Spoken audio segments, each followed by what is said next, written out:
bayan ko.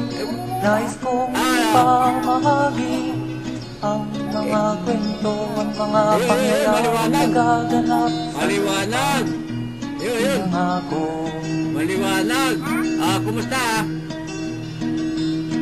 Ang lupang pinanggalingan ko'y may bahin ng ito.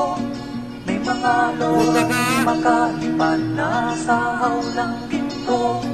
May mga punong walang dahon, mga pusong di makakibo sa mga pangyayaring nagaganap sa lupang pinangako. Okay lang? Mula nang makita ko ang lupang ito, nakita ko rin ang munting apoy sa puso ng tao. Hinatungan ng mga kabulukan hanggang sa lumago. Ngayon ang puso'y may takot sa lupang pinangako.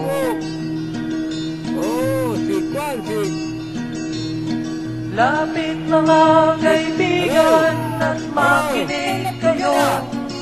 Ako'y may dala-dalang balita galing sa bayan ko. Nais kong ipamahagi ang mga kwento at mga pangyayaring nagaganap sa lupa. Di mo ba kawala dito? Dati-rati ang mga bukid ay kulay ginto. Dati-rati ang mga ipon singlaya ng tao. Dati-rati ay katahimikan ang musikang nagpapatulog sa mga bata. Walang huwang sa mundo.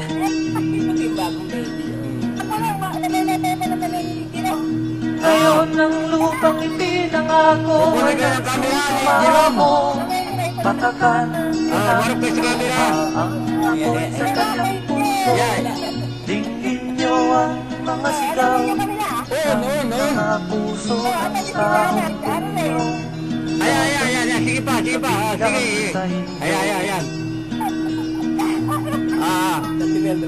Milda. Duhol mga kaisunan nung paminaw ka mo. Doon ako'y dala ng mga balita gikan sa banwa ko. Gusto ko nga ipahibalo ang mga istorya nga nagkahitabo sa banwang Bisaya ko. Ayun. Kompleto kayo ta, kompleto. Yun. Share niya. Hello!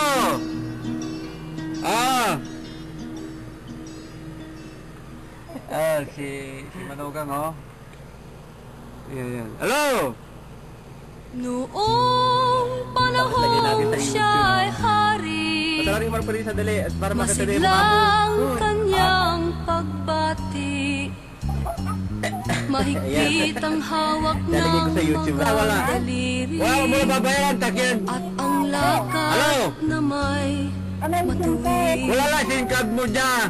Usabi ka dyan, wala lang. Mahusay ang kanyang talumpati, makisig kung siya'y magdamit.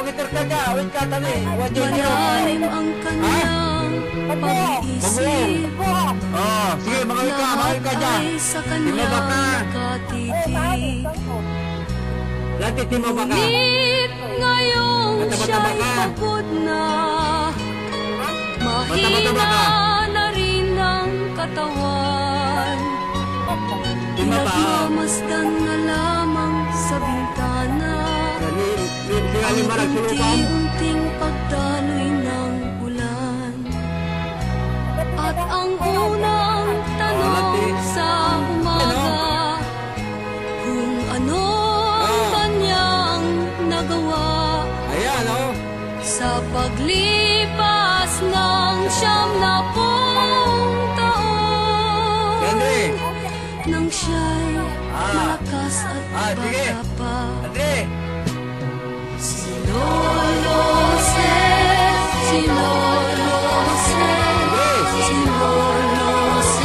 matanda na, ngunit mahal ko pa